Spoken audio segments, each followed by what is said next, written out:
Frédéric, on continue de chiner du côté de la porte de Versailles avec des gadgets, cette fois-ci pour la voile. Voilà, pour le salon nautique qui se déroule juste en face des studios de BFM TV à Paris. Karine est venue en bateau d'ailleurs ce matin. Voilà, eh bien pourquoi pas.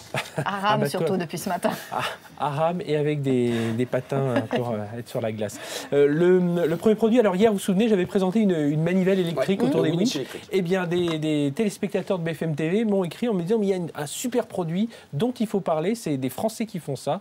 La marque s'appelle Pontos. Ce sont des winch, vous savez, ce sont ces gros plots où on met les écoutes autour et puis ça permet de d'étarquer, de border les voiles. Et bien voilà, il paraît que ce winch-là, donc on voit tous les engrenages qui sont à l'intérieur. Des Français ont réussi, alors le high-tech là-dedans, c'est qu'ils ont fait tout ça numériquement et après ils ont conçu le produit, à faire un produit où on embraque 7 fois plus rapidement qu'avec un winch classique. Donc voilà, utile pour les plaisanciers. Alors pour les paresseux, ou en tout cas pour ceux qui n'ont pas le temps, une coque de bateau qui peut s'auto-nettoyer. Voilà, on est en plein hiver, tous les bateaux en ce moment, enfin les plaisanciers, tout le monde a rentré son bateau dans un hangar en hivernage et puis on gratte, on frotte, on met cette peinture qu'on appelle l'anti-fouling pour éviter que durant l'été, durant la saison, quand le bateau est dans l'eau, toutes les saletés, des petites algues, des petits coquillages viennent s'accrocher. Et bien voilà, il y a un système, c'est une société ultrasonique qui a inventé ça.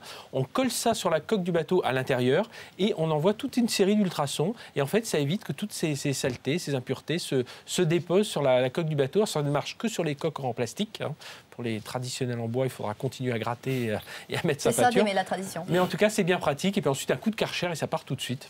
Voilà. Bon, assez loin de la tradition, vous allez nous présenter un cargo à voile. Voilà, et bien c'est peut-être bientôt, lorsqu'on naviguera, on croisera peut-être ce genre de bateaux. Ce sont des Japonais qui sont en train de travailler dessus. Alors à voile, c'est pas exactement des voiles telles qu'on l'entend, ce sont des gros cylindres en métal qui télescopiques, qui s'emboîtent les uns dans les autres. Ça peut monter jusqu'à 50 mètres de haut, et puis on peut en installer comme ça, on le voit sur une maquette à l'écran, sur une 8, 9, 10 sur le cargo. Alors le cargo continue à avoir du gasoil, il continue à marcher quand même, à faire marcher ses turbines, mais ça permet d'économiser 30% quand même du gasoil, et puis c'est plus économique, c'est plus écolo, puis c'est même joli, non? Oui, ça rappelle les voitures hybrides en fait, au niveau du fonctionnement.